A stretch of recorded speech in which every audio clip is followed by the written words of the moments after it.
Using what you know, at least in comparative public sector budgeting and financial management.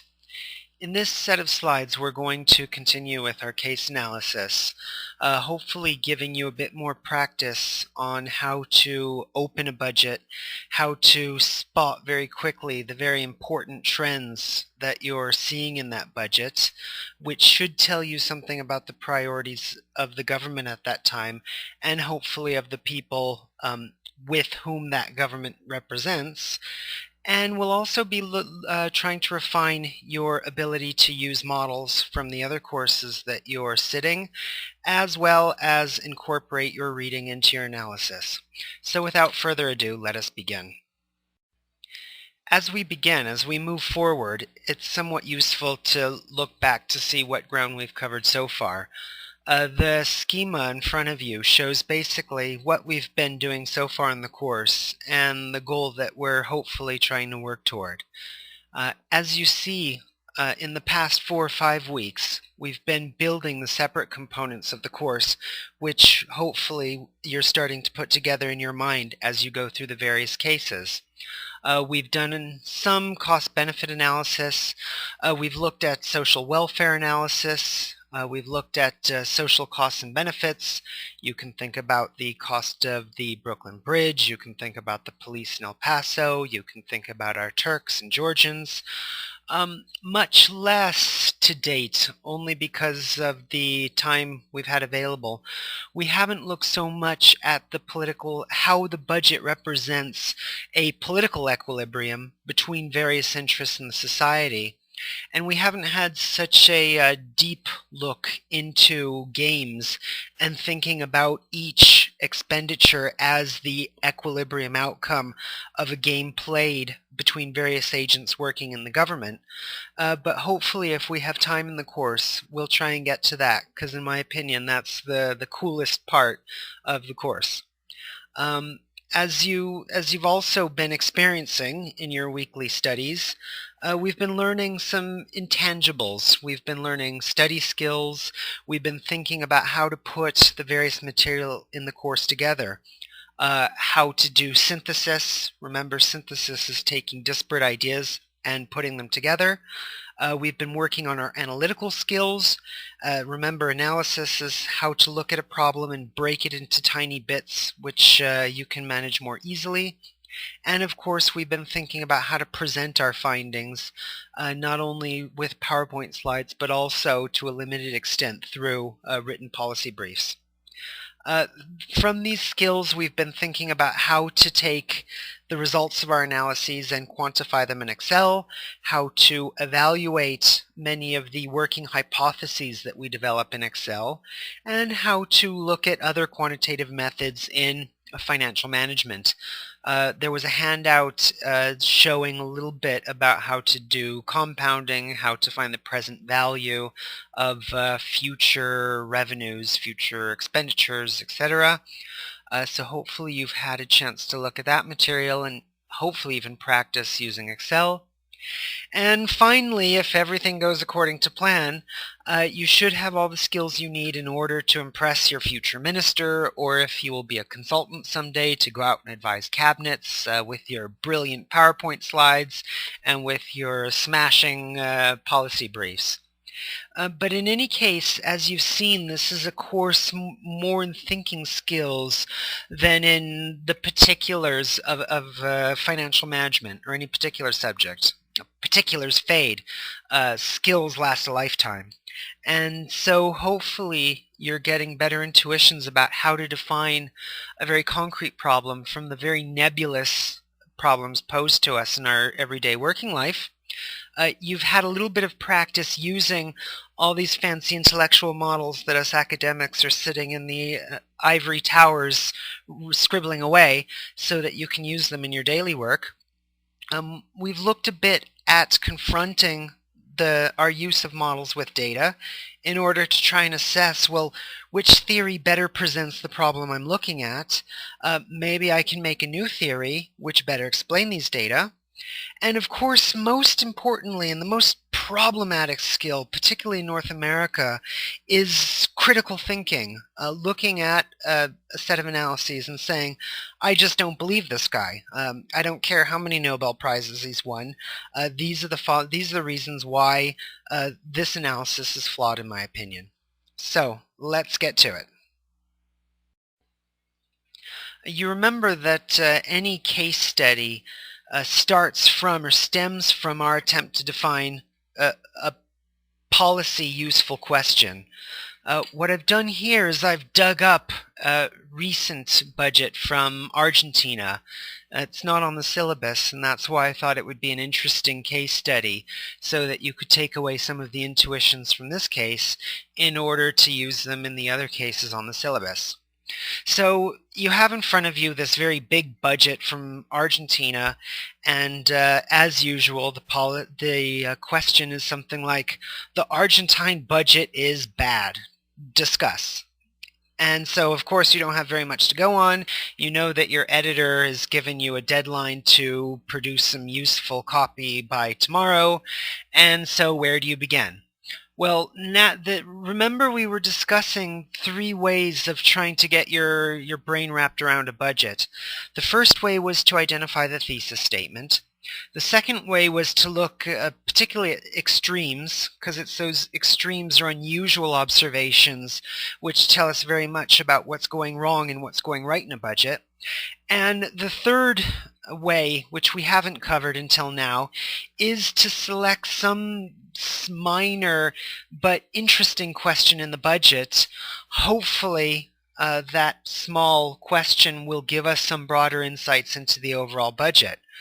In theory, all budgetary units should be working the same way, thinking the same way, accounting for revenues the same way, etc. And therefore, the intuitions that we get by looking at a small problem hopefully tell us about the general philosophies and practices throughout the budget sector writ large. So you see in front of you a reporting of the budget, a multi-year budget from Argentina. And what I've done is that in front of you, you see several expenses, priority expenses. So right away that tells you, well, that might be an interesting area of the budget to look at. So we have these priority expenses in education, in science and technology, and I was interested in the amount of pesos spent on education, science and technology, etc. But in order to get a real feel for what those pesos represent, I found it useful to think of expenditure in terms of something that I deal with every day. A hospital, for example. You can walk around a hospital, you can see patients and doctors. It's very physical, it's very real. So when you say that you're giving up 4 hospitals in order to preserve wildlife in a country, then it suddenly becomes very tangible to you, as opposed to just talking about millions of pesos or Turkish lira or British pounds. So in the graph you see in front of you, what I've attempted to do is I've attempted to plot the series you see on the slide as well, education and science, but I haven't plotted them in currency units. Instead, I've plotted them as a percent of the budget of a hospital, which is reported in this budget also, the Dr. Baldormer Sommer Hospital. There's a picture on the slide as well in the lower right-hand side, so you can get a feel for what this hospital kind of looks like. And as you see, spending on science and particularly education has risen in terms of the number of hospitals Argentines could have got for those same amount of resources. So, for example, you see between the period of 2007 and 2010, Argentines are giving up a larger number of these hospitals, roughly 200 at the beginning of the period and roughly 250 toward the end of the period. They're giving up progressively more hospitals in order to divert their national resources into education. Similarly, we see a trade-off in spending on science. And you remember we were talking about this concept of opportunity cost, the most basic fundamental concept in economics. And opportunity cost tells us, well, if we want to spend on something else, we've got to give up another thing. That's why economics is the study of scarcity. And so when I buy chocolates, I'm necessarily giving up roller coaster rides. So in the same way, as a budget, as a society, if we decide to educate one more child, we never want to think about the number of dollars or the number of pesos that educational expenditure represents. Instead, we want to get a very solid feel for the other kinds of things that we're giving up as a society. And so I thought that plotting the number of hospitals as the numeraire, as the point of comparison, I thought that would be a very useful way of starting to build these intuitions of opportunity cost, so that hopefully in your career, when you see a set of data of revenue or expenditure, you're not thinking in terms of dollars, which is very abstract. You're thinking in terms of the other goodies that have been foregone, or in the case of revenue, the goodies which we could actually buy for the amount of money that we've collected in any period. Of course, on the slide, I've also shown nominal expenditure of the hospital in the period so that you can see how costs funding that hospital have related to costs in education and science. For example, we could see a huge increase in the funding of education as expressed in the number of hospitals, as I've done here, simply if expenditure went way down for those hospitals in 2010. So just to show you, I'm not trying to trick you with some kind of statistical artifice. I've shown you the data in terms of expenditure on this particular hospital.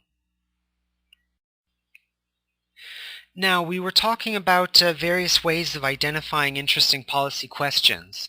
And if you remember from the last slide, we were talking a lot about current expenditure and capital expenditure.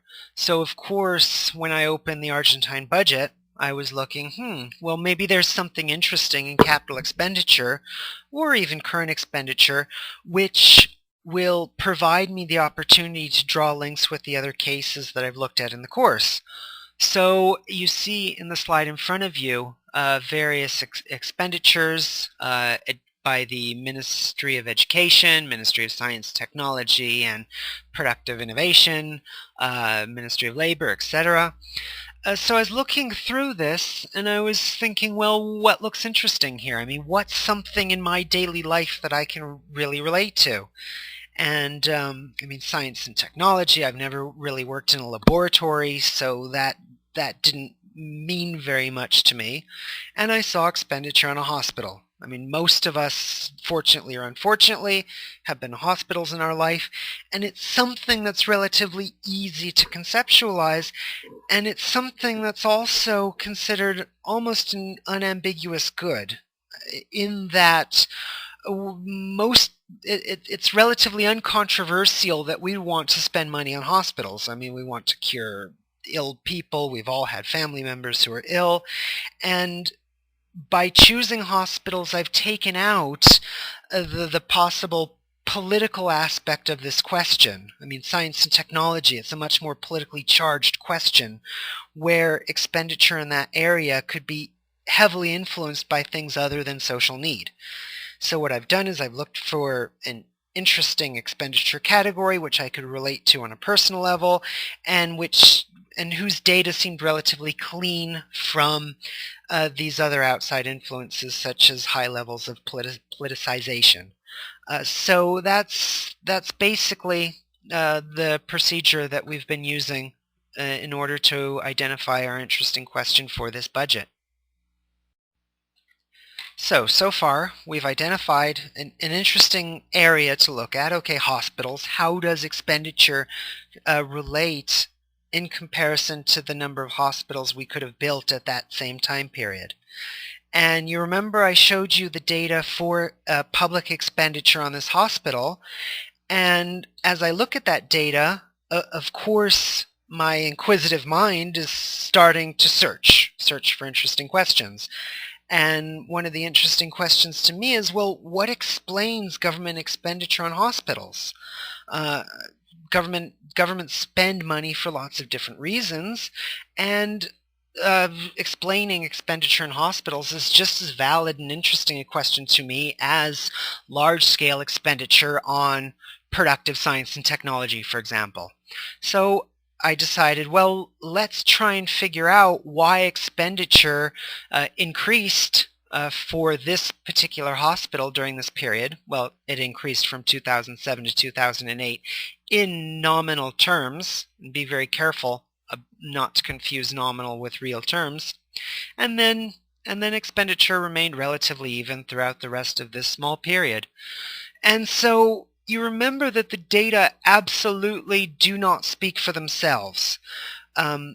Without theory, it's very difficult to interpret data or even form useful hypotheses. And so, of course, we draw to those great men and women who came before us, who spent all their time drawing arrows and circles and labels in order to try and make the world around us a bit clearer to us. So I look at these expenditures and I think, well, what could have caused this, never having visited Buenos Aires and not knowing anything about this hospital? That's what makes this question particularly interesting. Because, of course, if I worked in the hospital my whole life, I would have a very visceral reaction to the answer. The point here, though, is to try and train you to see a set of data and immediately have the instinct to turn to various models that you've picked up in your academic and working career. So, of course, if your instincts are like mine, your first port of call is going to be to think about management theory. Okay, it's a hospital, it's managed, it requires resources. What do we know? What theories can we use that might help us assess this business's, basically public businesses' need for resources? And so you open the book of business, and right on page 2 is a picture of a relatively young professor, not so young now, but he was young then, Michael Porter, and who gives us the canonical model of business strategy. I think it's impossible to get an MBA without being extremely familiar with the Porter's 5 Forces model. So knowing this, you open your textbook, you look at the model, and you see, well, okay, let's think about the business as let's think about the hospital as a competitive business. Now, what might affect this hospital's ability to draw resources from the public budget? In other words, what determines the demand for this hospital's services? What factors are responsible for the way this hospital is compensated for those services? And what factors are responsible for the cost, the money it has to spend in order to deliver those services, which of course is hopefully better health. Remember that in general, the profit of any company, agency, public or private, is the money it gets in minus the money it has to put out. Revenues minus costs. So we think about then the competitive environment of this one hospital, and in order to understand why expenditures might have risen and remained stable, one factor to look at, of course, is supplier power. How much power did the suppliers to this hospital have in terms of charging for medicines, for hospital gurneys, for the various inputs that go into the production of health? And so we see that expenditure increased during 1 year and remained relatively stable. Well, that might have been because one of the hospital suppliers was able to ask for price increases in medicines or whatever particular input. But that's just to say that perhaps there's something in this quadrant of the model that affected our overall expenditure on this particular expenditure category. Another possibility is to look at buyer power.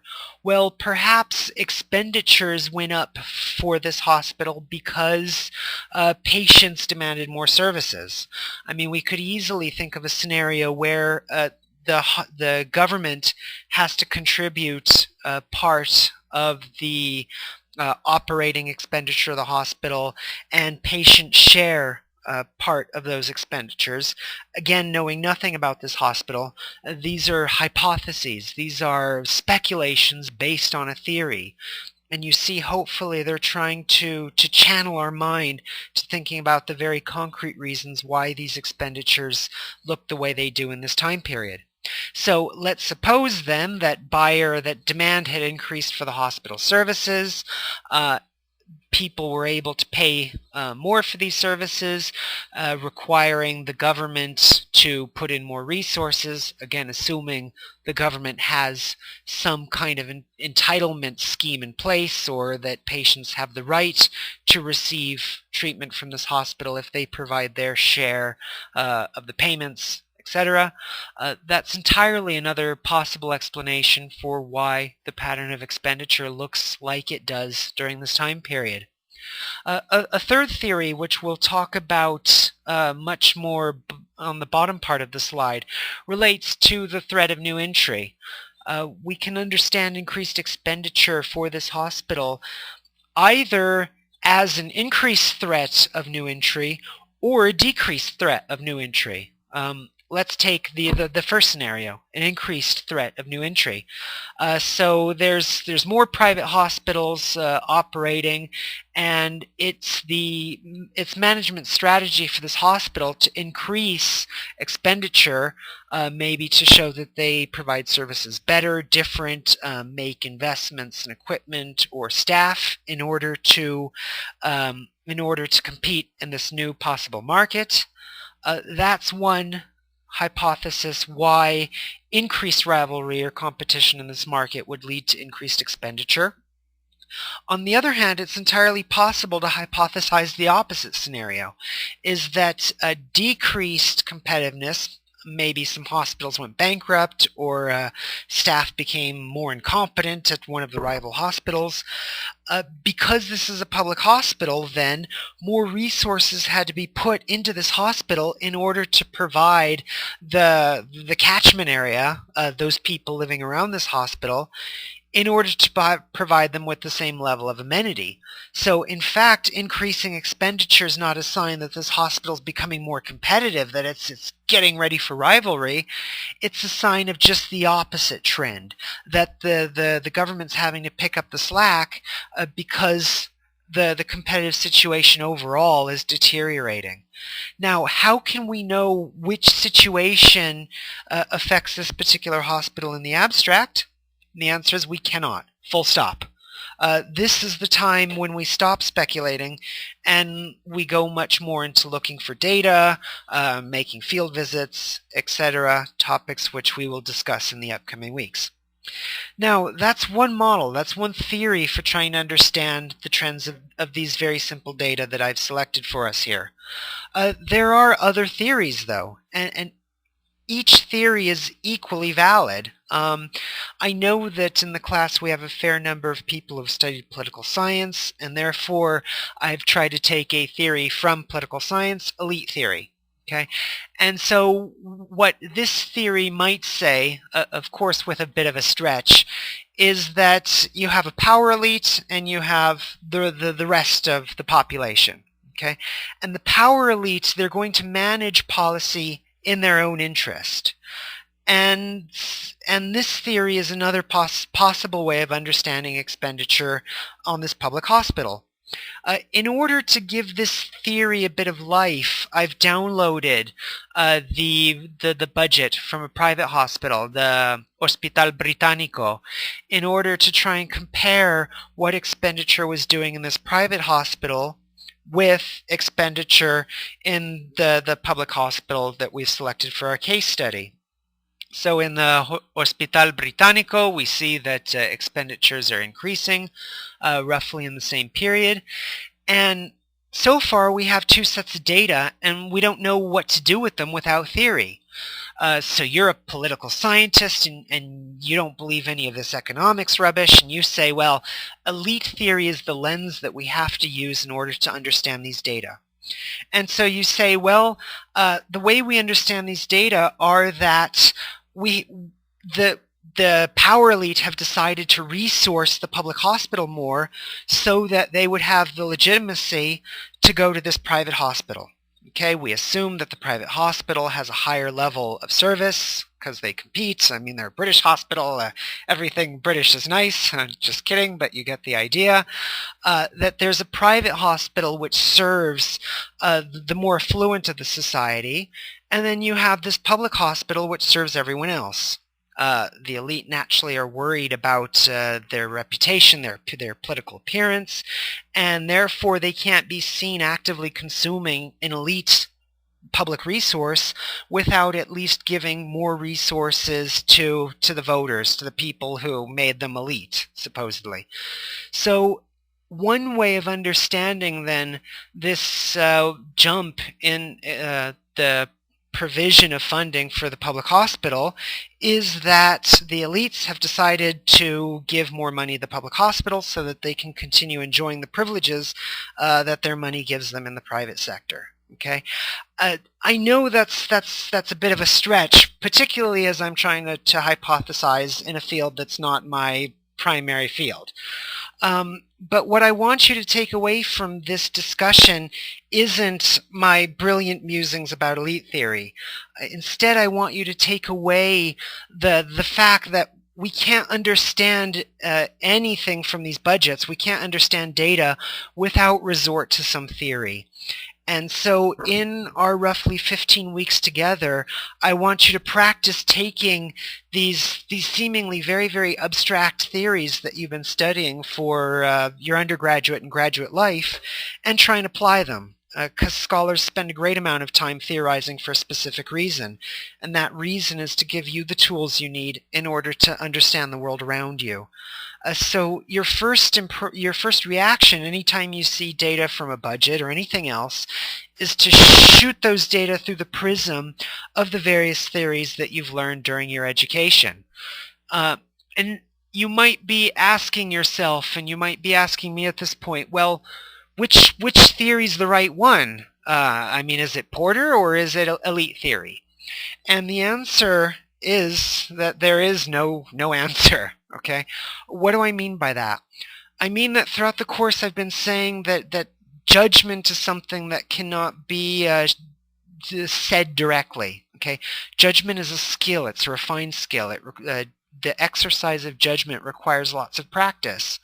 And so as you're looking at data and trying to evaluate whether Porter's 5 forces or elite theory is the more appropriate model, part of that is going to depend on your own judgment that you've been honing through doing cases each week. You might be working in a society where elite theory seems extremely credible to you. Just everything you see around you, and I've been in countries like this, I won't name them. I'm not telling that Argentina is one of them, as I've never been, but there are absolutely societies where elite theory would hold much more sway in my hypothesizing about public expenditure than the more supposed apolitical theories such as managerial strategy as represented by Porter's 5 forces. Now, I should address one other issue which is probably burning in your mind at this point as well.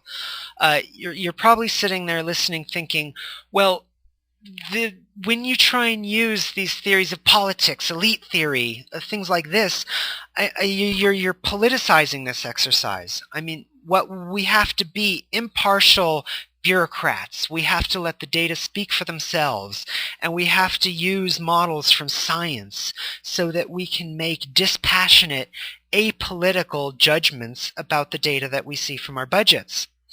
And I think the experience from the early 80s on has shown us that all models are political. I mean, even neoclassical economics, balancing resources at the margin, things which neoclassical economists tell you are apolitical, are in fact extremely political.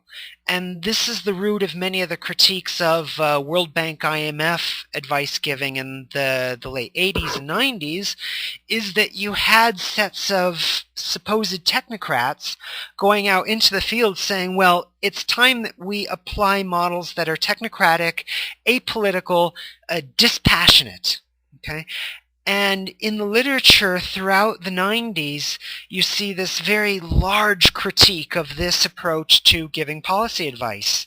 Depoliticization, it's called. And Ferguson is a name that you might want to look up in this field.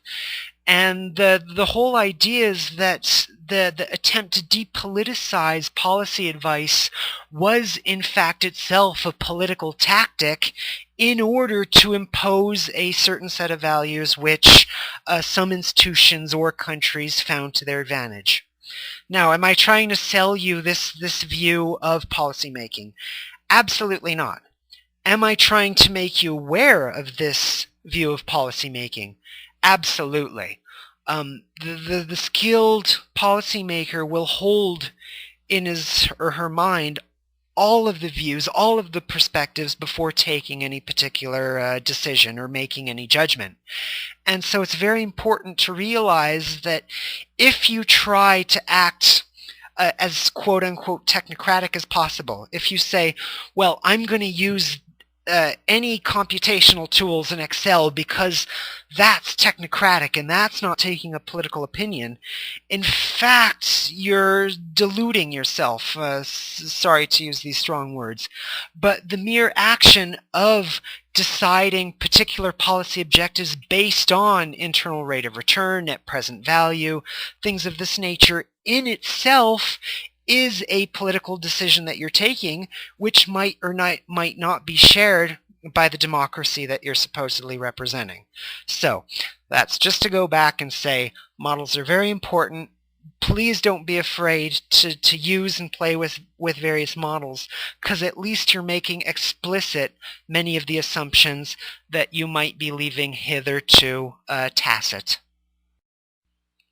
Okay, I'm sorry to continue to waylay you with political philosophy, but it's really that important as we try and use models in this course in order to interpret the data that we see around us, particularly because I give you numerous models in the course, and many of these models are contradictory.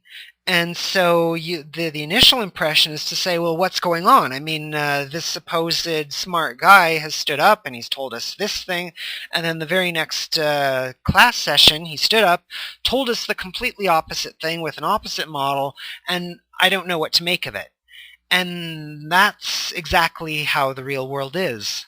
The only difference is hopefully you'll have the tools by the end of the course in order to say, well, the first conclusion relies on these assumptions and the second conclusion relies on another set of assumptions. And when we talk about those underlying assumptions, that's really when our discussion begins. So let's take another example. Let's look at expenditure in Argentina on various types of public goods. Education, we're looking here at health, science, etc., labor. Okay, and we see expenditure on labor, for example, labor policies, labor programs. And we're inclined, if we follow the neoclassical view of the world, to say, well, in Argentina, labor markets must be extremely distorted. Okay, workers cannot very easily go to factories and share the value of their labor. Managers cannot share the value of their organizing activity. There's lots of problems in the coordination between these two sides of the market, and therefore the Argentine government has to step in rather vigorously. Roughly 40% of what I think here is expenditure. You'll see that I haven't labeled the axis and all the problems that's now creating for me. Okay, so we have a large amount of expenditure on labor, and we know that there is a role for government under neoclassical theory when certain conditions are present in our labor market. Okay, you see the list in front of you. I don't want to repeat them all, but let's take the example of one or two. Let's think about imperfect information. Okay, workers, they don't know where the job opportunities are. There's lots of employers in Mendoza who are looking for workers who are all hanging out in Buenos Aires. And so one possible government remedy then, is to provide information to these two market segments. okay? Thus tackling imperfect information which is inherent in this market. And incomplete markets, this is another example which I won't go into. This is actually the same example I give touches on transaction costs. It could be that workers in Mendoza find it extremely expensive to go and ask their friends next time they're in Buenos Aires to look around for them, bring back the wanted, the jobs, the jobs section of the newspaper, etc. Okay, so you're hearing this now and you're thinking, well, that's pretty obvious. I can't understand why anyone would win a Nobel Prize for an idea so simple. And the answer is, well, okay, that's fine, but that's one particular view of government spending, of our large amount of spending on labor programs. Let's use a different theoretical model. Let's assume that you're a political scientist, and again, you don't believe anything about this economic stuff. And so you say, well, I want to look at various proportions of the population and the extent to which their vote weighs in on overall government policy. Okay, so you see the graph below the first graph, which shows Argentine labor employed in various sectors, okay, in terms of millions of hours worked. Of course, we want to look at hours rather than individuals, because it could be that some individuals are only employed part-time, etc. You'll remember we talked about trying to find quantities that could be easily compared. And so this is an example of another quantity that's easily compared by looking at hours worked instead of people working. So we look at the weight of Argentine labor in various sectors, in manufacturing, in social services, in agriculture, and you say, well, we would expect then for labor programs, programs which promote the interests of labor, that would be concentrated in manufacturing because that's where most of the workers are, that's where most of the votes are, etc. And you would expect to see less spending on social services, not because there are distortions in the markets for social services, which is the picture portrayed in the graph above, but because there are fewer people working in that sector. And so politicians have less incentive to push resources into social services because there are fewer votes in that particular sector. Now, again, this is another theory trying to explain the first graph above. Why is there more expenditure in some programs, labor programs, debt reduction, education, rather than other programs such as social development and health? Again, we've been able to quantify these two theories. We've been able to put numbers to our political theory of Argentine expenditure, but nevertheless you see how these two different interpretations of the data stem from very different theories about how the world works. So we've had a bit of a think about expenditure, Argentine expenditure. We've looked at the possible reasons why the Argentine government might allocate resources into one sector, labor promotion, as opposed to another sector, social security. And now we shift a little bit and think about the revenue side. It's like a yin and yang, or front side of the coin and back side of the coin. Anytime you think about expenditure, you tend to want to think about revenue. Now, how do we understand Argentine revenue in context? And as we've been discussing for the last 30 minutes or so, we need to understand it using theory. And so what does theory tell us about revenue collection, taxation in general? You remember from class we were talking about the benefits and the harms of taxation. I told you that all taxation is bad except when it is good. And then as usual I did my Zen posture and looked kind of bewildered. What do I mean by that? I mean that taxation creates welfare loss through distortions. Okay, they distort markets, as we saw in class. However, we accept those market distortions because they provide for the social goods and services we need, that we consume, first off, and second of all, it's exactly those public services that make our market transactions more efficient. Okay, let's think about free market exchange in a dystopia where there's no roads, there's no telephone, there's no electricity. Of course, the free market outcome would be much less than a managed market outcome. In the dystopic scenario, okay, Robinson Crusoe meets Mad Max, you have this situation where there's no market distortion, there's no taxation, but there's also no social benefit being generated. And so what we need isn't no regulation or all regulation, we need right regulation. We need social welfare loss and distortion, but we need that in order to fund these public goods and services, which hopefully increase the public weal.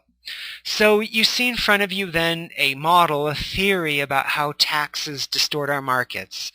You saw these Harburger triangles, and I was talking a bit in class about distortions in terms of absolute and relative levels, okay? That taxes can distort all the whole part of a market or all of the economy, and they tilt. They can also affect various parts or aspects of the economy. And so I wanted to talk a little bit more about these market distortions in order to give you a clearer idea of exactly what we're talking about. So imagine that in Argentina we have a tax rate, okay, 35% in this case. So taxes are distorting up a bit the Argentine economy, okay? So you can think of that as the level of distortion. Overall, we've got an economy which is distorted by taxation. Okay, fair enough. But then we need to think, well, how more specifically do these taxes distort this economy?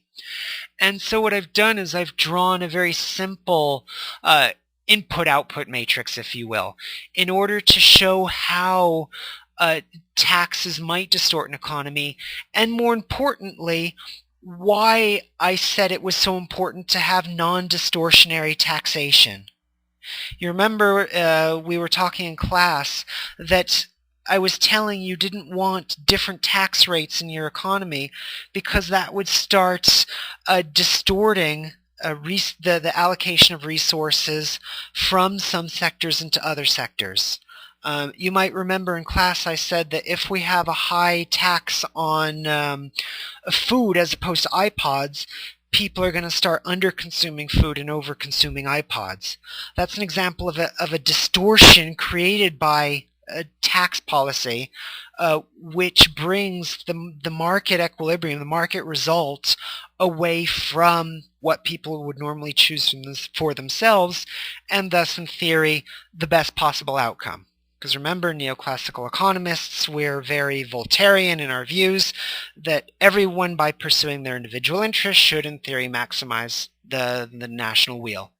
So back to our funny image here of the capitalist, and the capitalist is thinking as he produces things, where should he invest his resources? Should he engage more labor, or should he buy more machines? Okay, and we know that for some types of production, in certain circumstances, factory managers and directors, they can trade off labor and machines. They can either hire more people, or they can buy a machine a robot to put juice in cans or whatever it is the company produces. Okay, and we think about well, what's the effect of taxation on this decision?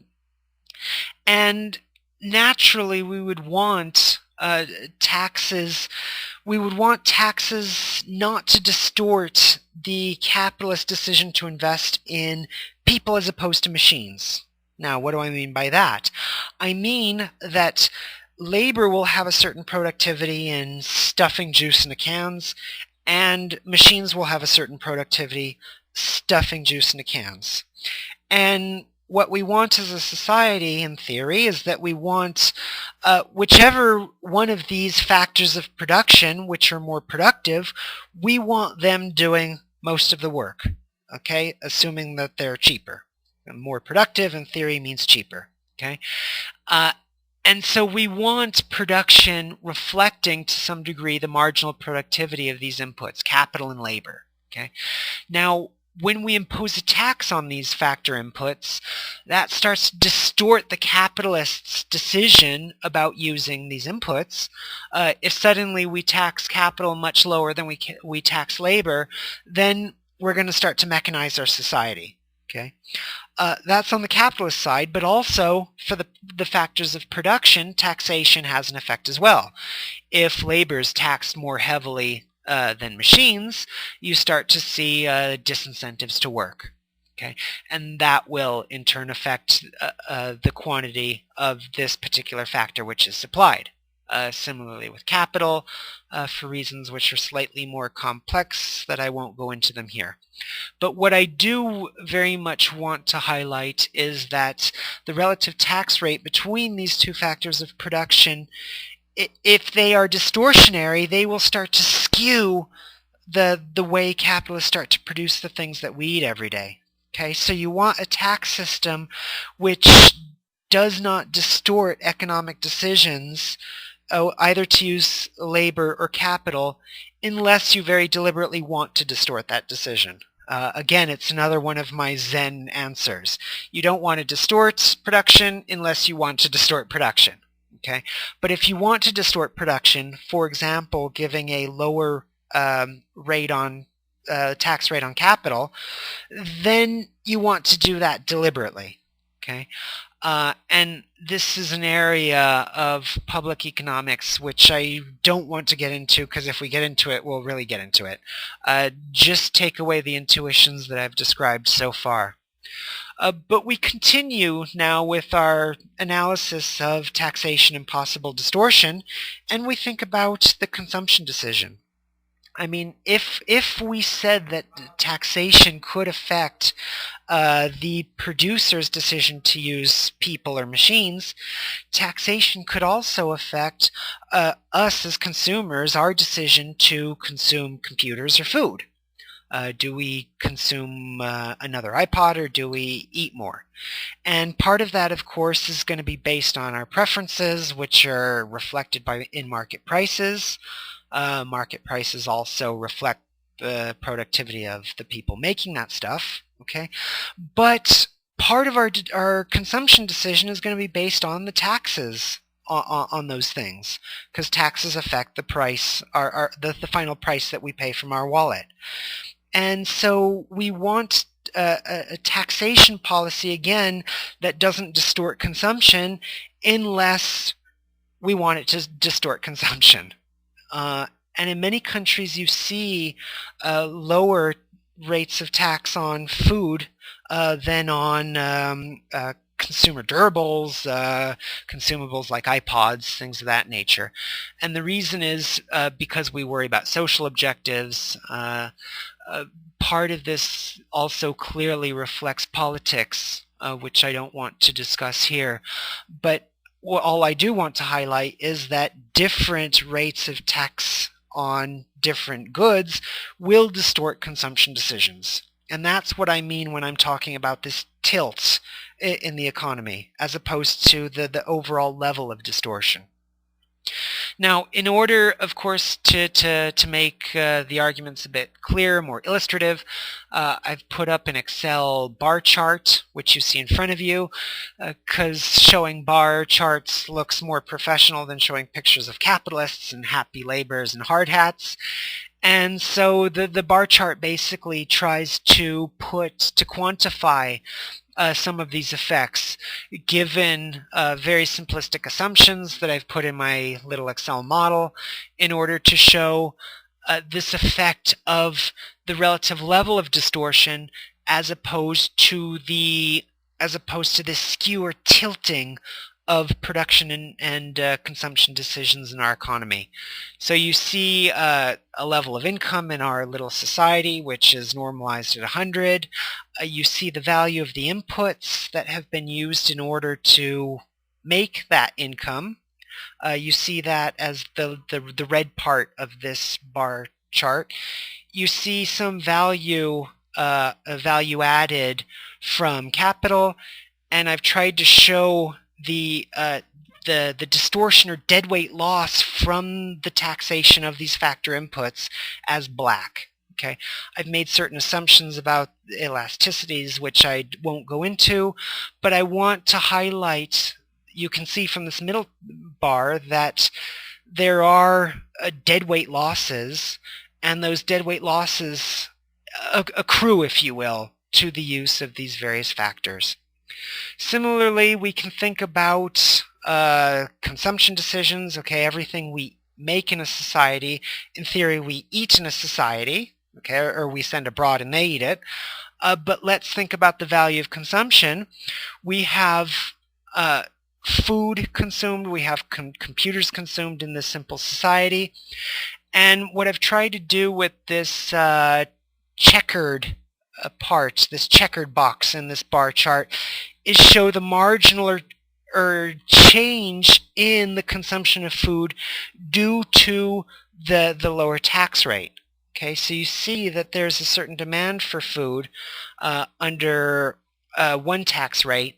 The demand for food is higher as taxes go lower, and that affects, in our simple economy, the decision to consume computers as opposed to food. So in this bar chart graph overall, you can see the distortion or change in consumer preferences on the consumption side, and you can see the deadweight loss on the production side. So you're sitting there thinking, wow, that was kind of complicated. That's the second time in this series of online lectures that I've presented something very, very complicated as a background to showing something relatively simple. So we've shown the effects of taxation on the economy, and hopefully we can use those intuitions now in order to try and tell a story about taxation in Argentina. The two figures that you see in front of you are the revenues collected from various taxes in Argentina in 2010. On the left side, just the absolute levels, the absolute revenue coming into the government coffers. And on the right side, you see the changes in revenue collection for each of those revenue categories. Remember, we said that the inframarginal rates of collection are interesting, but the marginal rates of collection are even more interesting to us.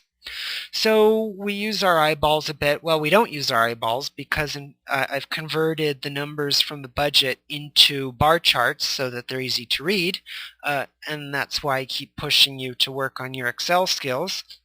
And we see a couple of interesting trends in these data, just with a very cursory inspection. We see that VAT and income taxes, of course, represent the majority of the revenue collected in Argentina in 2010. And we see that taxes like electricity taxes, they represent a relatively small share of revenue collected by the Argentine authorities in this time. Looking at the right graph, though, we see the marginal story tells us something rather different than the absolute story. We see relatively large increases in electricity taxes in this time period, and relative stability in income and value-added taxes. Of course, all taxes are going up in the time period except for one, other petrol excise taxes, which I don't know what those are. We won't discuss that for now, probably because I don't know what they are.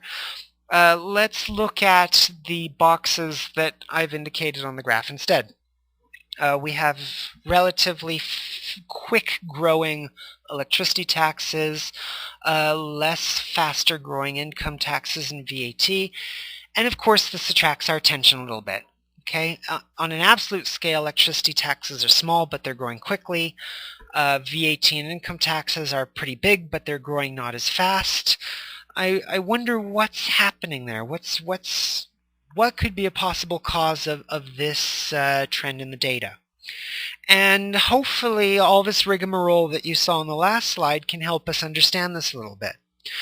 Well, we were thinking about our capitalists, and we were thinking about our happy iPod consumers, and we know that taxes distort an economy.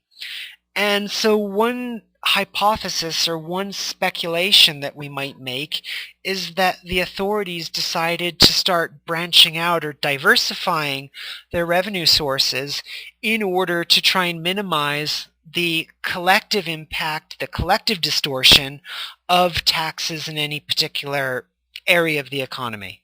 Okay, so that's one possible hypothesis, is that the Argentine authorities wanted to start taxing electricity much more because they were quote-unquote tired of distorting consumers' incomes and their decisions at the till through value-added taxes. Okay, that's one hypothesis from data which could be suggested by these data. Remember that I said that your natural curiosity in some ways is going to guide you through the case analysis process. I saw two categories which looked interesting to me: electricity taxes, which at least I think I know something about, and these other petrol excise taxes, which I'm pretty sure I know nothing about. But I did see a third category that I think I know something about, only because in my education I had to sit through these trade economics classes, and I've often heard these famous trade economists come to the university and give these spectacular lectures about free trade, etc. And the tax that caught my attention then was export taxes, Argentine export taxes, which I didn't circle on the last graph, but I do want to spend a couple of minutes thinking about on this slide. So I see that these export taxes rank number 3 in absolute levels. I don't know too much about them. I'm almost positive that export taxes represent a very nasty form of distortion in any market economy. But that's not what really concerns me here. What concerns me here is more the very simple question, well, why did these taxes increase? I mean, before I start imposing all this heavy theory on the question, I want to just step back and try and figure out, well, what caused export taxes to increase? And so, having a curious mind, I know that there's only three reasons why taxation could increase. Either trade and exports went up, either the price of exported goods went up, or taxes in that particular category went up.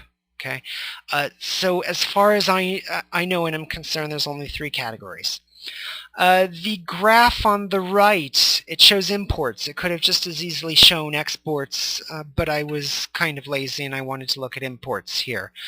And particularly because import taxes are ranked 5th in terms of their absolute contribution to the Argentine economy. Feel very free to do this with export taxes. I think that's partly why I didn't put the graph of export taxes here, is because I didn't want to deprive you of the pleasure of doing it for yourself.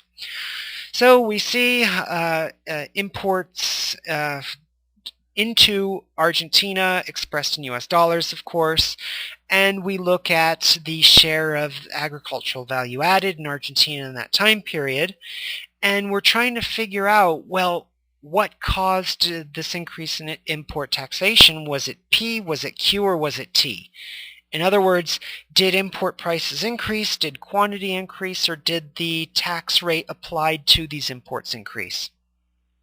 So I'm looking at the trends in the data, which take literally 45 seconds to download from World Development Sources, and you see that screenshot in the lower right-hand corner. And I see that imports took a rather nasty spill in dollar terms from 2008 to 2009, probably continuing into 2010. The data were not available at that time. Okay, so I have limited data.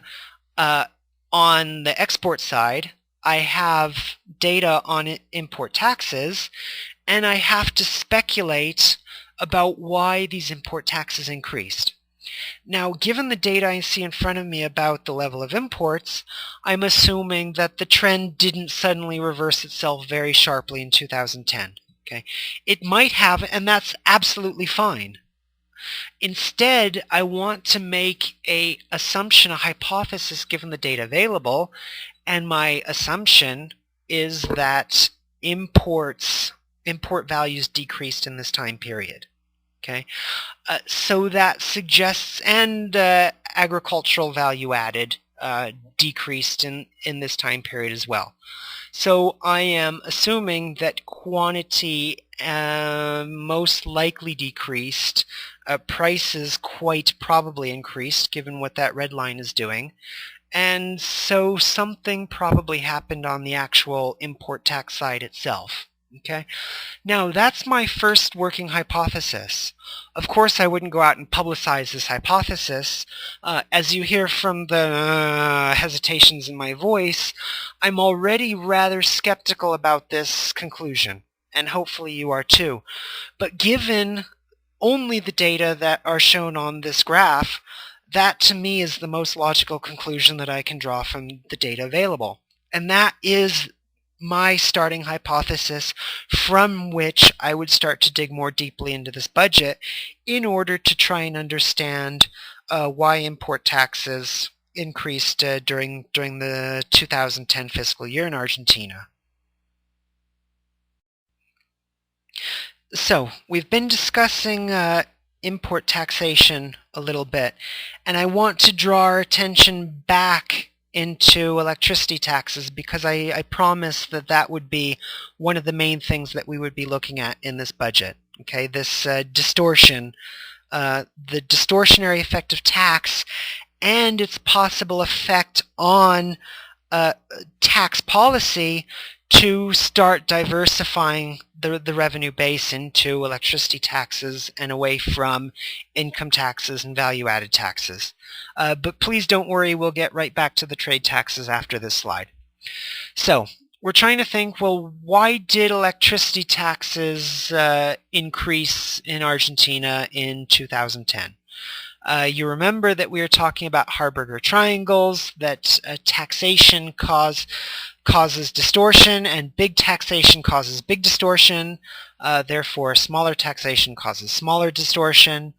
There's several rather cool theories, findings, mathematical findings in public economics that show the exact economic harm as a geometric function of the taxes applied in any particular market. I won't go into it now, other than to note that bigger triangles bad, smaller triangles less bad. Okay, so we can think about the attempt to tax different sectors of the economy as an attempt to spread out this distorting effect of taxation in an attempt to foster economic growth, etc. Okay, so that's one speculation, that's one theory applied to these data. But there is another theory about the taxation of electricity. And we could assume that the Argentine officials are a bit more nefarious in their goals than simply trying to altruistically spread the harm as thinly as possible. Okay.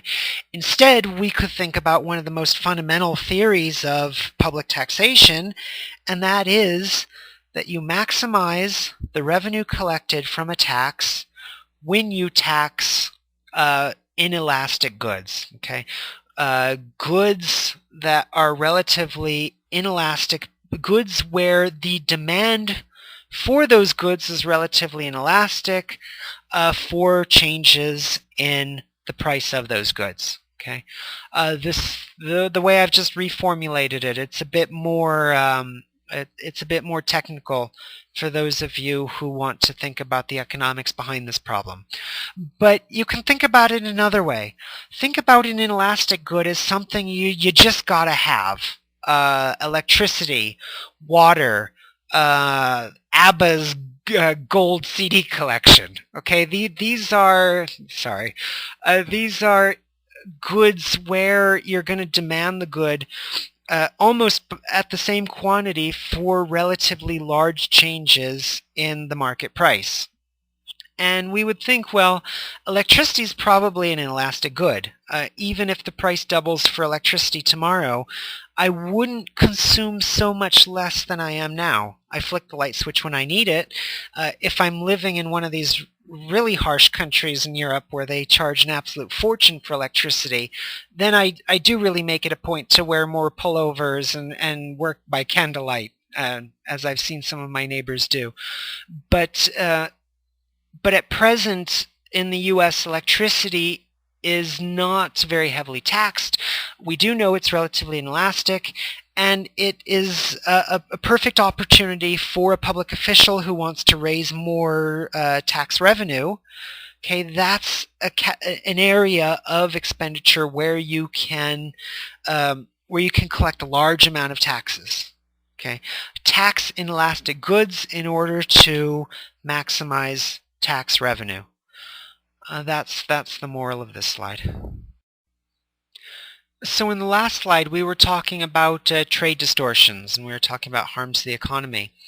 And I promised to return to trade taxes, and I've done so in this slide. And what I want to try and do is show you that, well, in fact, it's possible that the issues involved in both of these types of taxation, these types of revenue collection, in fact aren't as dissimilar as they seem at first glance.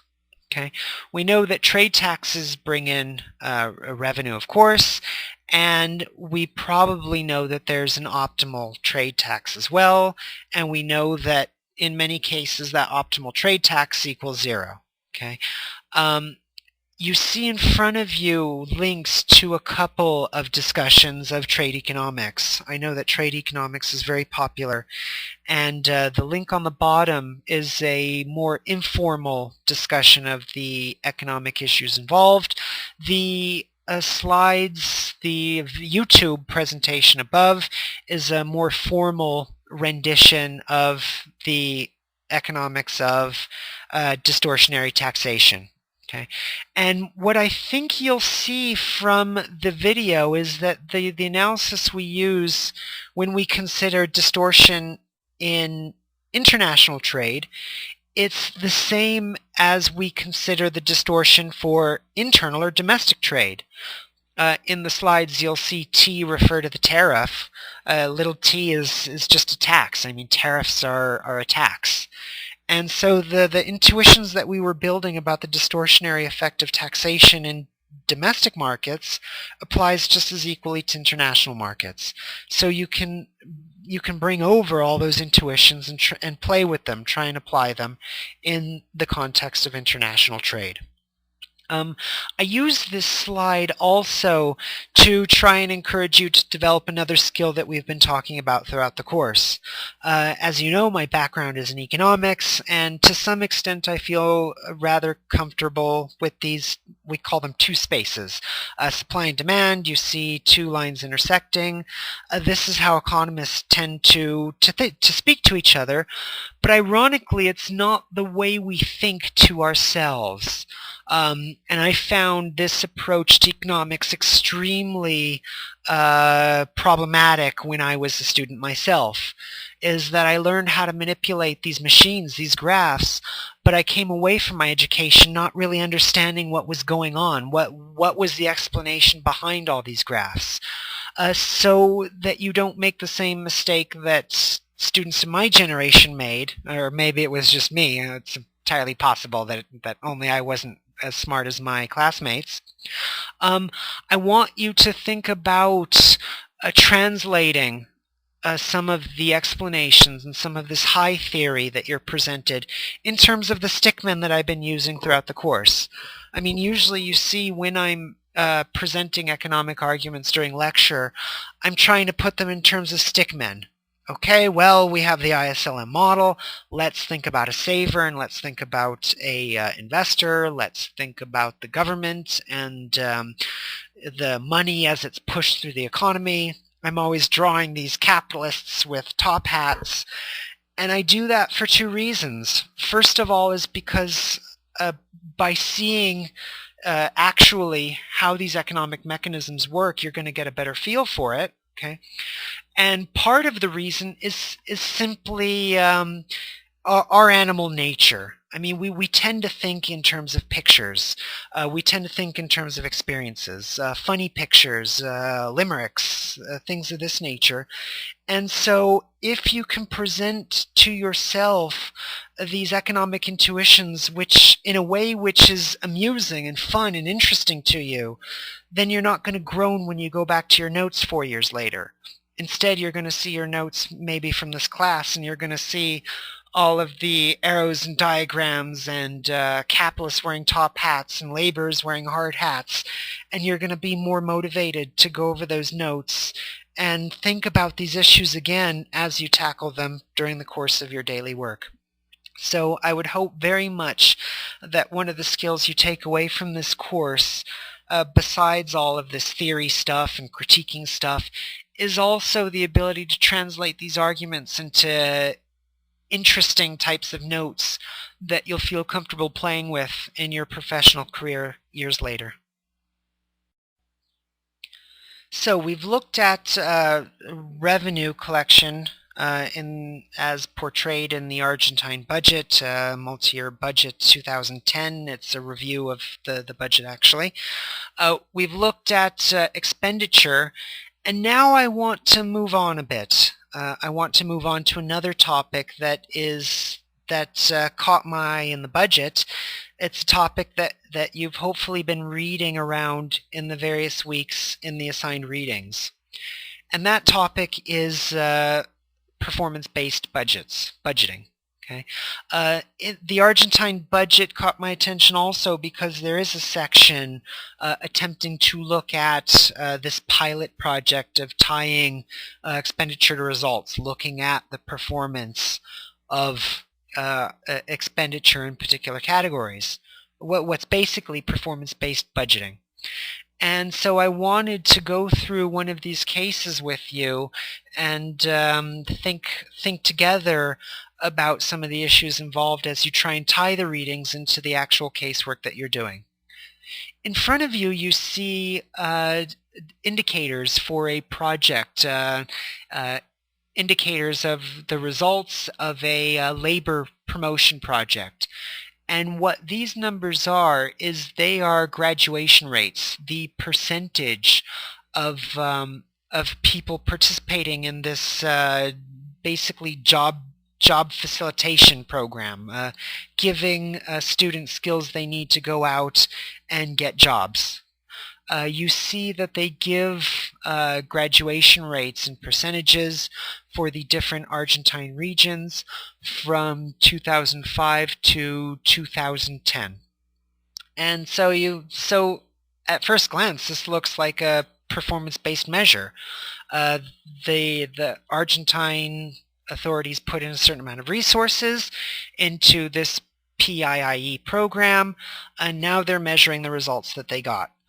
If you actually look at this, you'll see they don't give a breakdown of expenditure by region on this program. Instead, they only give overall expenditure by region in terms of education. And therefore, well, you'll see on the next slide, I've had to manipulate the data a bit. But let's look only at these data for now. You have numbers to the left, you have a chart to the right, okay? And again, this is simply an admonition to use Excel because the chart on the right, in my opinion, looks just much more interesting than the numbers on the left. You'll notice that the data from the different regions are comparable. Throughout the course, we've had this concern about comparability. And the reason why they're comparable is because the number of students graduating from this program have been divided by the total number of students participating in the program. So we're always looking for some denominator, some common denominator in our data that allows us to compare the data. And remember, I said in lecture that that's the statistics we always rely upon in order to make these types of comparisons are either ratios or rates of change. Sometimes in my own working life, I've had to fudge very disparate data into being comparable by looking at rates of change in order to try and form some hypotheses, which then I would go out and explore more fully. I mean, of course, I wouldn't try and sell anyone snake oil by showing rates of change in very disparate budget categories, but rates of change are directly comparable, and they are very useful for thinking about some issues as you tackle the cases in this course. So, we've discussed the more mundane issue of excelling around and trying to put things in directly comparable terms. Now let's think a little bit about these data, and let's think about the underlying model related to the performance-based budget that Argentina was using in order to assess this program. Okay, they give us a set of outputs, which are basically graduation rates, as opposed to the total number of people participating in the program. Well, there's two red flags that should be going up in your mind at this point. The first red flag is that, well, we're discussing outputs, not outcomes. We agreed in all of the readings that we're more interested in outcomes. What did we actually achieve for our spending, rather than what physical things did we actually purchase? Okay? I mean, when I hire a plumber, I'm not paying for his wrench, I'm not paying for his time, I'm paying for a fixed sink. So in the same way for public expenditure, we want to think about the number of fixed sinks. We don't want to try and measure the number of plumber visits. So in the model you see in front of you, we're really concerned about whether we're measuring outputs, teaching, as opposed to outcomes, which is learning.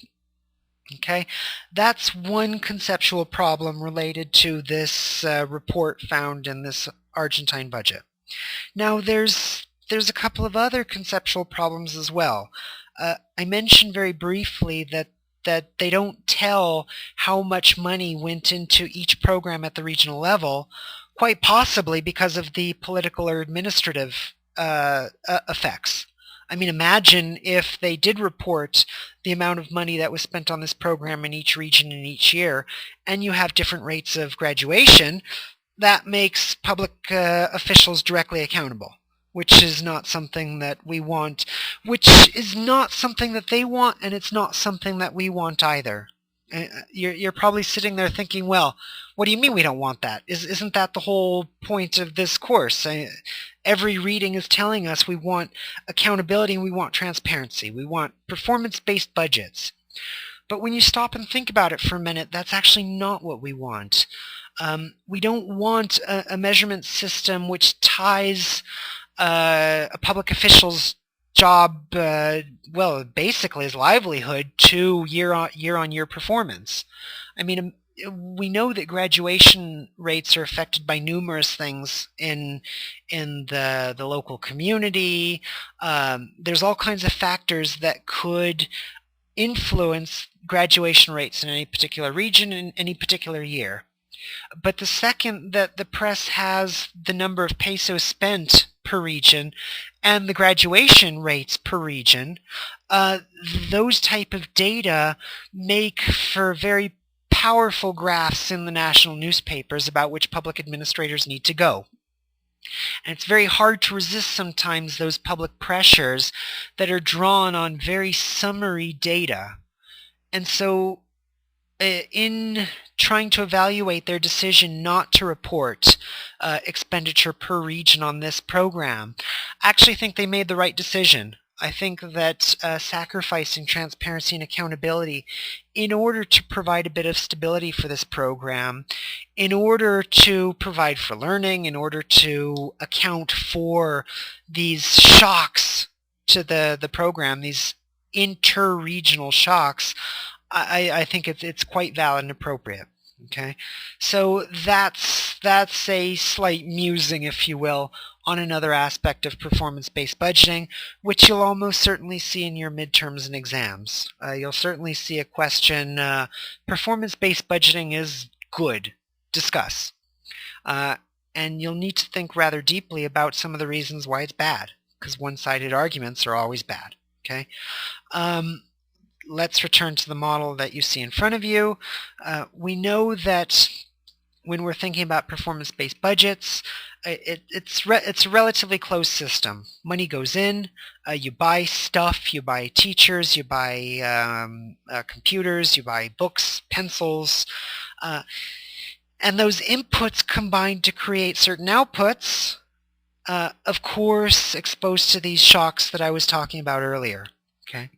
Now one of the empirical challenges for us will be to try and measure the efficiency by which the money going in leads to the hiring of X number of staff, X number of capital. Okay, I've denoted that here by beta 2.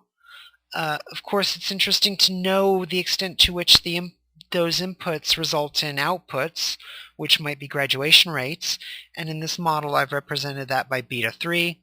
And then finally, and probably most importantly, we want to know the effect that those graduation rates have on actual job attainment, on productivity, things we really care about, which is beta 4, which, as we discussed in the previous lectures, probably the most difficult thing to try and assess. Okay. So keep in mind, finally, as we conclude this particular slide, that what we're interested in looking at are the marginal changes in graduation. We're not interested in assessing whether 93% graduation rate is better than a 90% graduation rate. Instead, we want to look at the marginal change. What is the effect of a 1 or 2% change in graduation rates on job attainment, on productivity, or what is the marginal change of 1,000 extra pesos on the percentage change in graduation rates. So again, be very careful not to confuse levels with rates of change. So I promised in the last slide that we would look at the effect of expenditure on graduation rates, and this slide is an attempt to keep that promise. I told you that the Argentine authorities did not report expenditure on a year-on-year basis for each particular region. So I wasn't able to assess the exactly the effect of expenditure on this program in terms of graduation rates for various regions. So what did I have to do? Well, I had to go out and try and find data in order to make some working hypotheses. In the budget, program level data wasn't available, but they do report the amount of expenditure by region given in the legislation. Okay, they say, well, look, there's legislation which provides a certain amount of pesos of educational expenditure in this PIIE program by region. I can't be sure that all that money was spent to this program, but no data, no hypothesis. So of course we need some data in order to begin fumbling our way toward a conclusion. And what I've done is that I've taken expenditure by region, I've scaled it by the population, of course, because you don't want large expenditure to appear in the data simply because the region's larger. Okay, so I've looked at the appropriation for resources on a per person basis for this program on the x-axis, which you see in front of you, and on the y-axis I've simply plotted the graduation rates from this program. I haven't put all of the regions because this graph is mostly for illustrative purposes, and it would be kind of boring to type in the data for all the regions. So I just typed in several regions so you could get a feel for the approach that I've taken here. You see 1, 2, 3, 4, 5, 6 regions plotted, And when you put a line of best fit to these regions, it shows that as expenditure increased per person for this general educational expenditure category, graduation rates improved. They correlated with higher graduation rates in that particular region. So what does that tell us tentatively? Well, that tells us tentatively that Argentine regional expenditures is effective. That our betas from our model in the last slide, okay, looking at inputs and how they translate into outputs, basically that beta 2 plus beta 3, that's positive. As we spend more, we get higher levels of graduation. And that is all this chart tells us. And given the rough weak correlation in these data, we're not even 100% sure that these data tell us even that. But so far, this is our working hypothesis.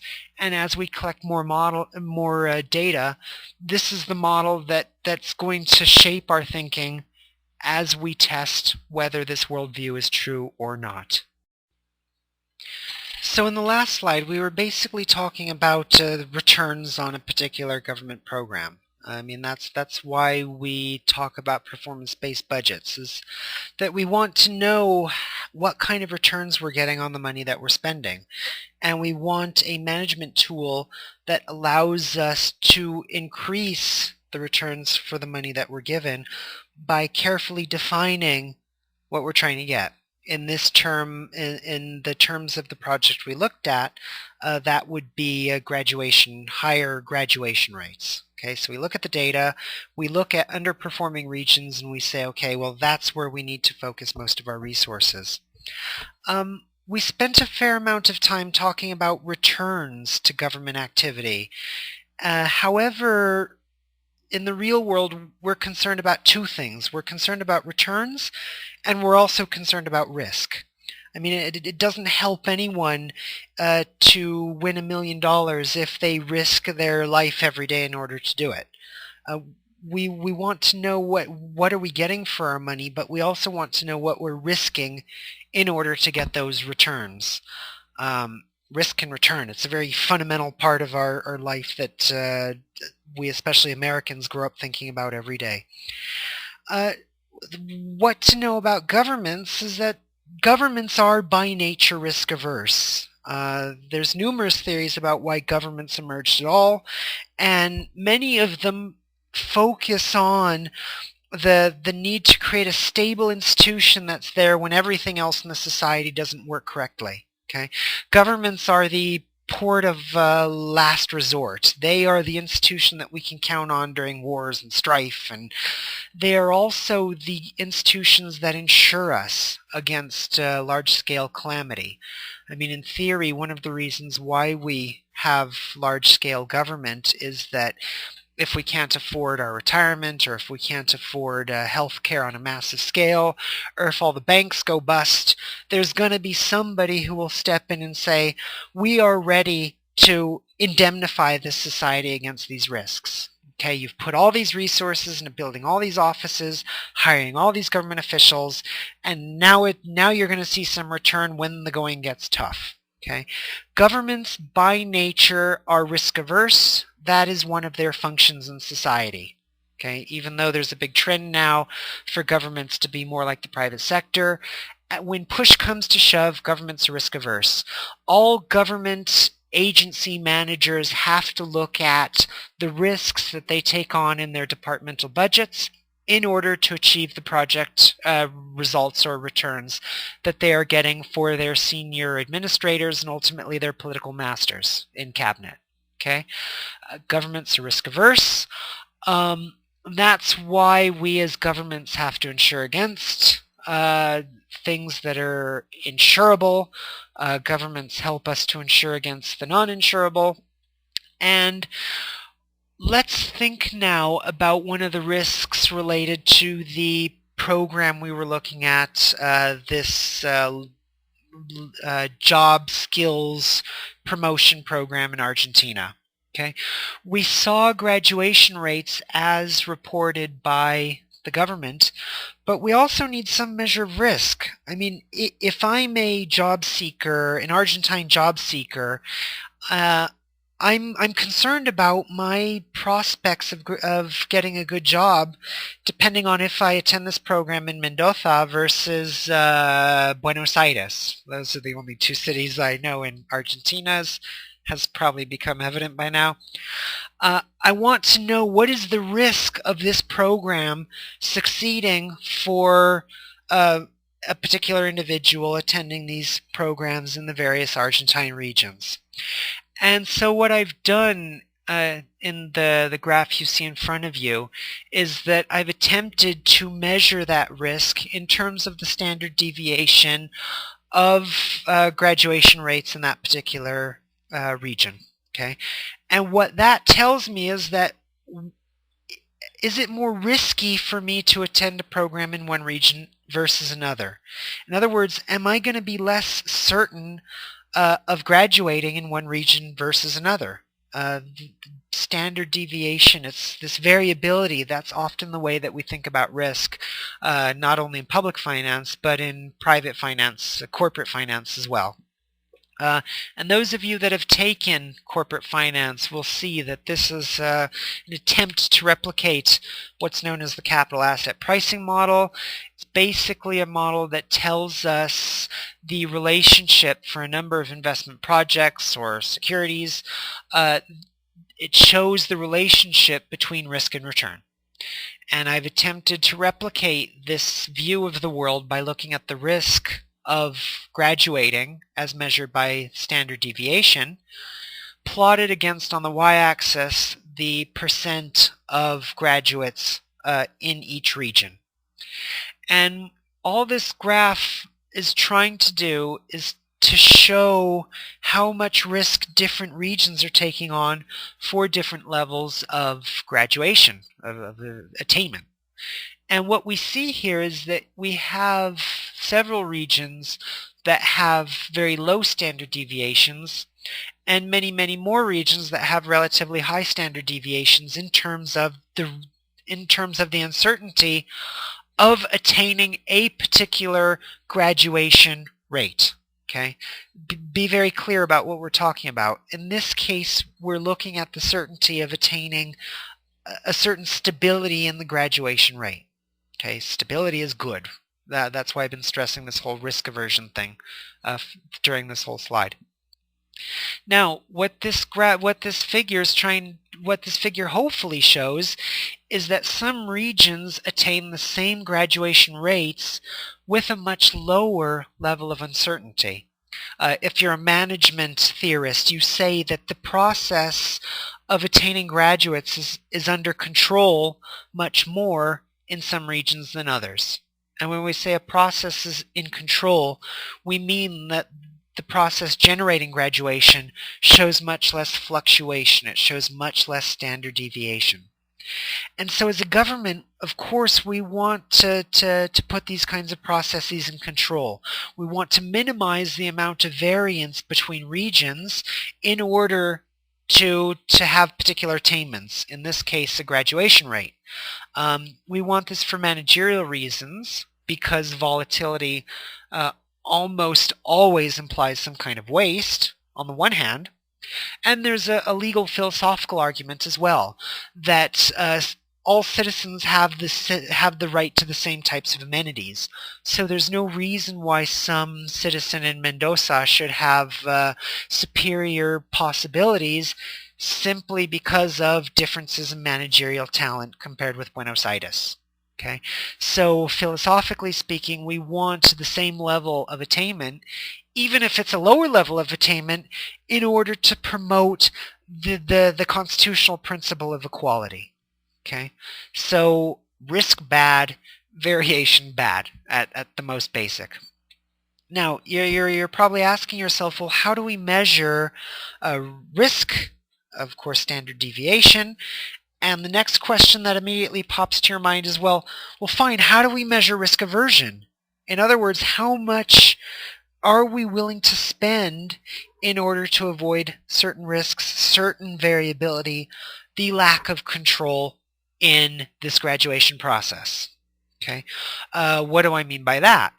I mean that looking at this program of educating potential job seekers, okay, we know that we want each job seeker to go into class being relatively certain that there's going to be a fixed graduation rate. Okay, they go to one region and they're as likely of graduating as in another region.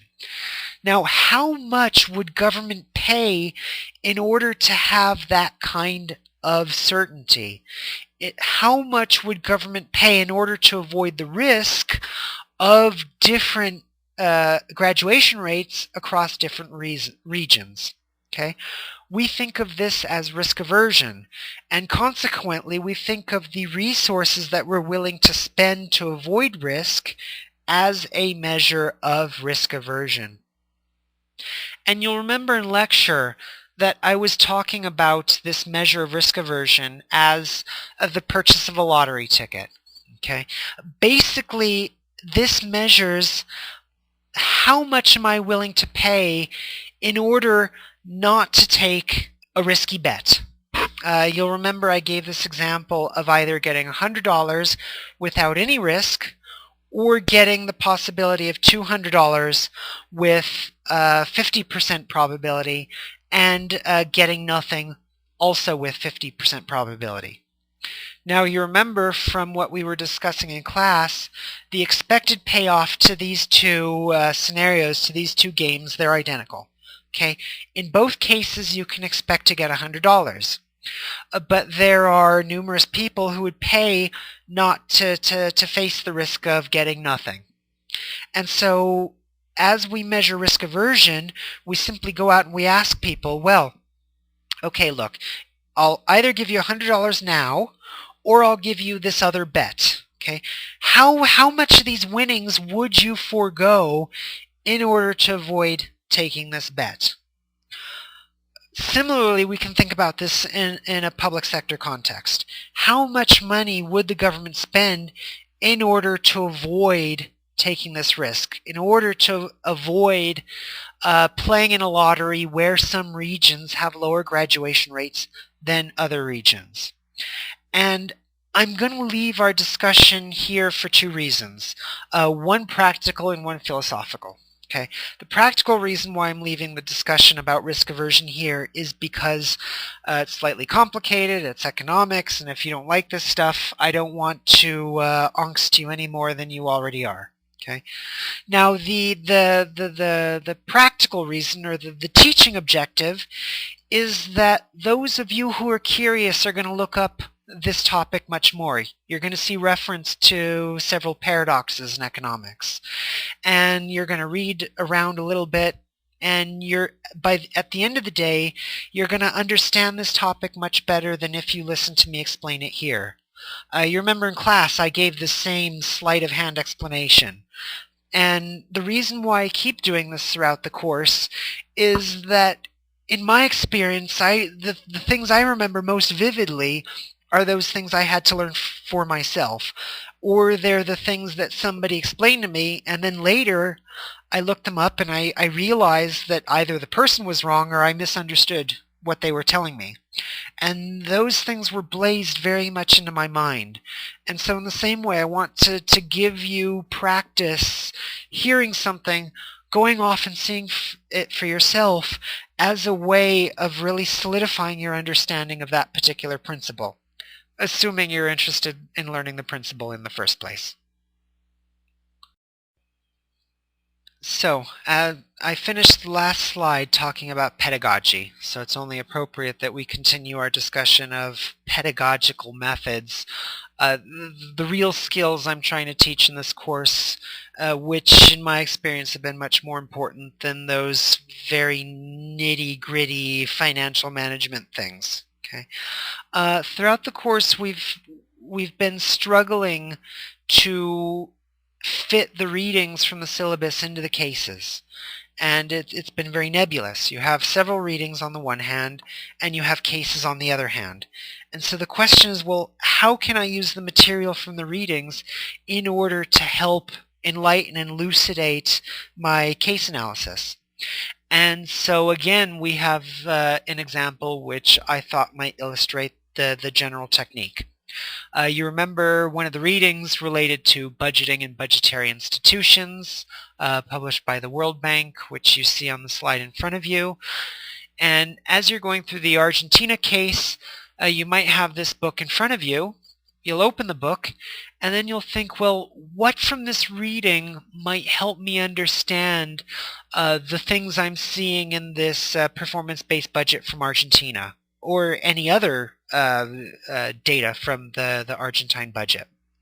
And you're flipping through the book, and chapter 1, you see that they're talking about budgeting institutions and the principal-agent problem. And so you step back and you think, principal-agent problem, what's that? And then you might Google it, or you might look it up in another book, and you see, well, a principal-agent problem is when agents have their own objectives, which might be different from their principals or their bosses, basically. Okay, and that leads to poor outcomes, to different outcomes than what the principal wanted, to economic inefficiency, etc. Okay, so then you read a little bit about the principal-agent problem. Maybe you're not completely comfortable and familiar with this problem at this point, but you have a general feel. So then you close your book, you get a piece of paper, and you say, okay, well, how might this theory of principal-agent help me understand this PIIE program? This program of people graduating from a government-sponsored course in order to get jobs. Okay, and so you write principal and put a circle around it on your blank paper, and below that, of course it's always below because it's an agent, you write the word agent and put a circle around him, and then you start to play with this theory and think, well, how might a principal and agent, let's assume that our education program in Argentina only relates to a principal and an agent, and of course a client. Okay, you can even write on your paper client below the agent if you'd like, or you don't have to if you don't want. And so you're playing with the idea, well, how does principal, agent, client, how might that affect graduation rates in different regions? And then you think a moment, you think, well, why would teachers, for example, do things differently than the program administrator might want them to do? And you think, oh, well, maybe they're lazy, but you can't stop there because that's not really an economics argument.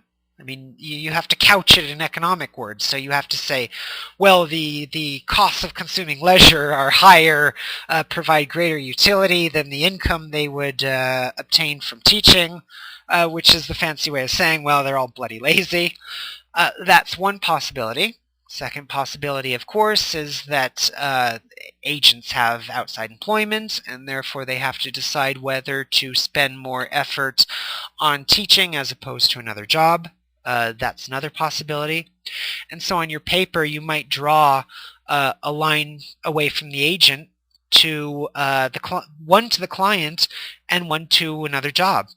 And then you might think, okay, well, what are the conditions under which this agent would choose to teach for the government program as opposed to do something else or shirk or whatever alternative you've decided?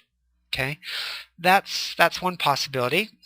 Then the other possibility is to think, well, what are the tools that the principal has? I mean, he has to monitor this agent, and you might write the word monitoring above the principal, and then you'll think, well, that has costs as well. Maybe I can play around and think about what costs those are. Or you can think maybe the principal will hire an enforcer. And so you'll draw a picture of some bully-looking guy, and you'll think, okay, well, what are the benefits of higher output in the program relative to the expense of paying this bully to go around and make sure teachers are teaching correctly? Okay? And as you keep drawing, as you keep labeling, you'll start to become more comfortable with this theory of principal agent. And because you're applying it to the case, your brain is going to start to form links that will stay with you in other cases and hopefully for the rest of your life. So that's one example about how to take the readings, even if you don't want to read the readings. Okay, let's assume that that you're like me, or you're like this Argentine teacher and you prefer to consume leisure. Don't even read the readings. I mean, look for the main principles and play with the concepts, play with the theories. That's the most important thing I think you can take away from this course.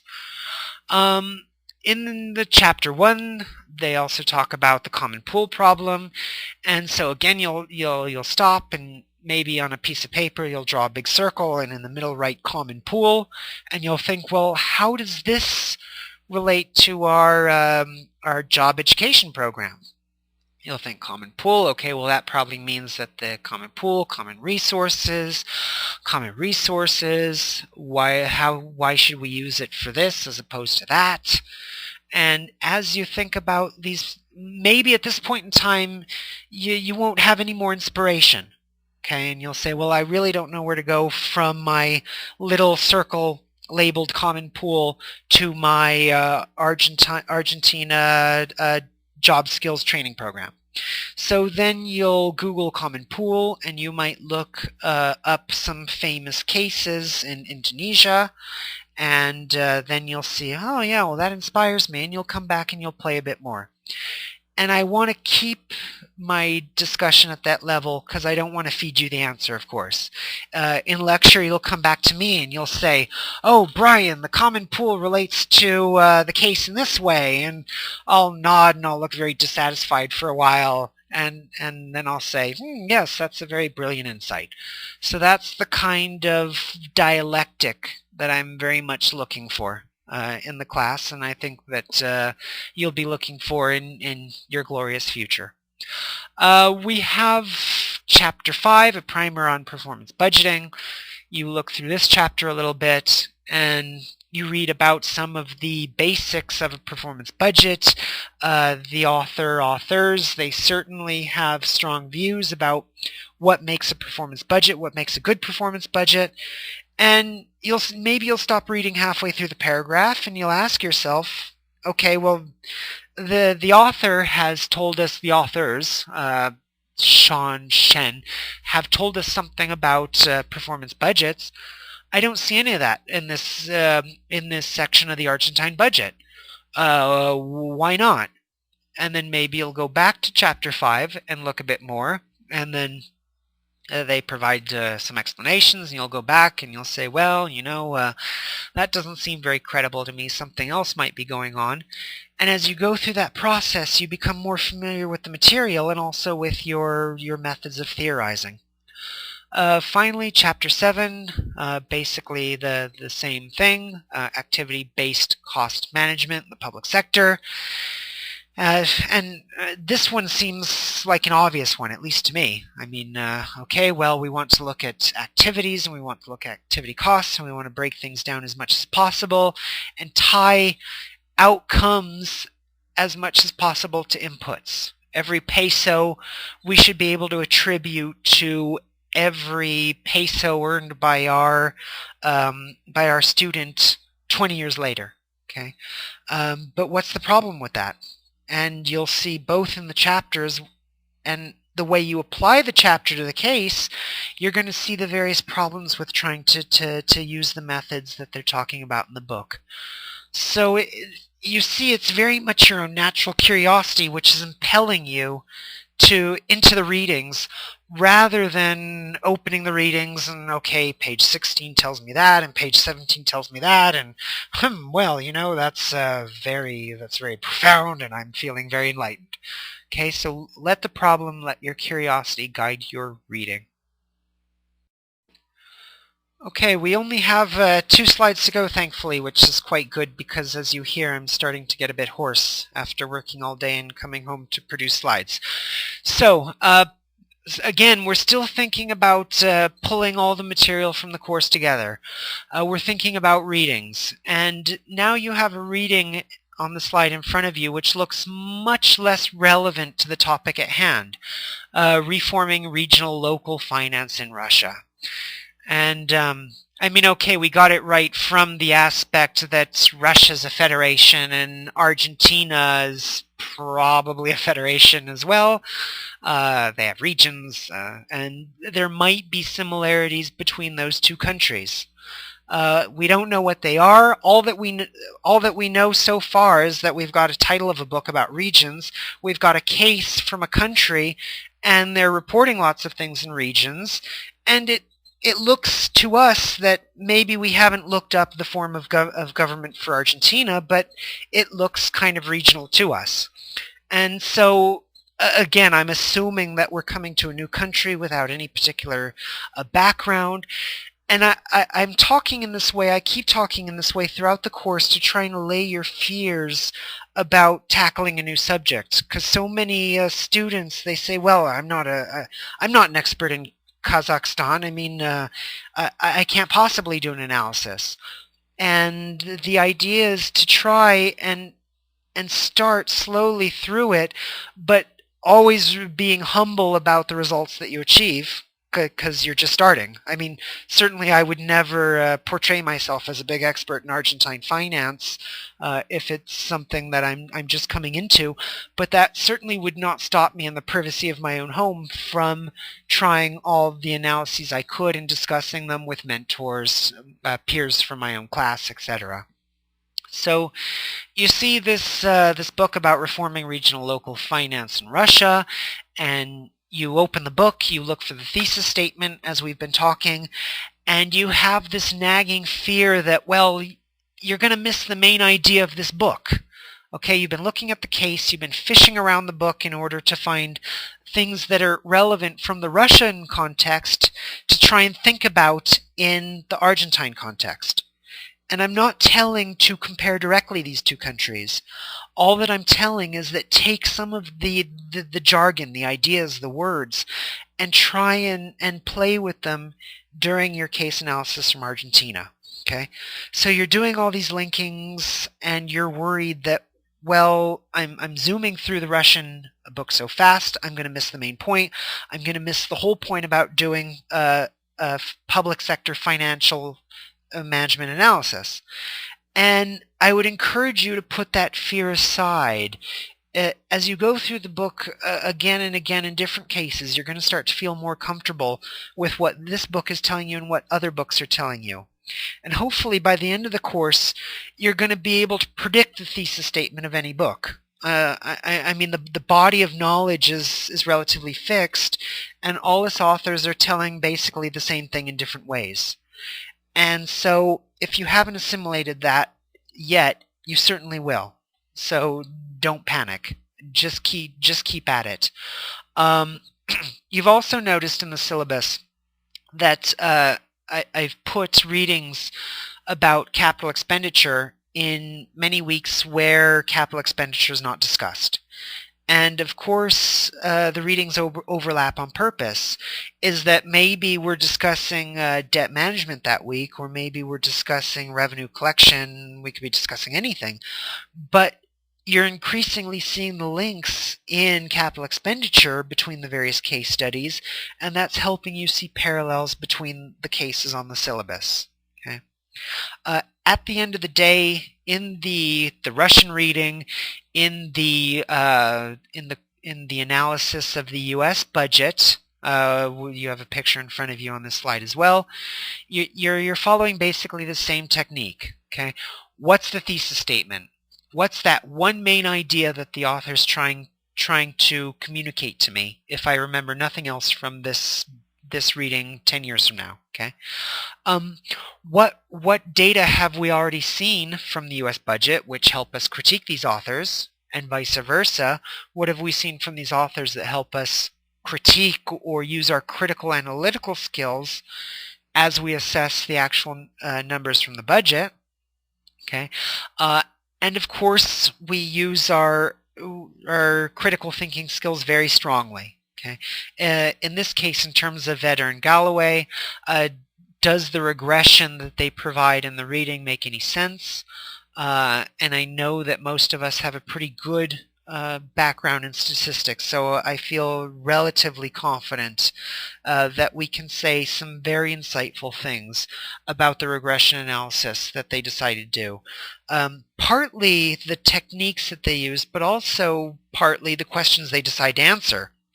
And as you remember from the course, we said that there's two ways of defining your question. Okay, define your question as a function of the data that you have. Okay, so define the question narrowly enough that you can answer it with the data available, or make your own data in order to answer the question that you really need to have answered. You remember from class we talked about corruption, and we were discussing the case where the president of a country told us, look, I want you to tell me about corruption in my administration. That's the only question that this president wants an answer to. All of the data about treasury functions and cash management, that's not going to give you a very reliable answer to his question. So you go out, you find data from Transparency International, from Freedom House, etc. So you go out and fish for data that help you to answer the question. So again, two approaches. Define the question such that the existing data can answer it, or define the data such that it can answer the existing question. And finally, in conclusion, all of the cases, all of the material on these slides so far and throughout the entire course are aimed at allowing you to practice the 4 fundamental steps to doing any kind of analysis, whether it's in financial administration, whether it's in economics, whether it's in politics, whether it is in any branch that you decide to pursue now or in the future. Okay? How do you define the problem crisply and cleanly, given the ambiguities of the real world?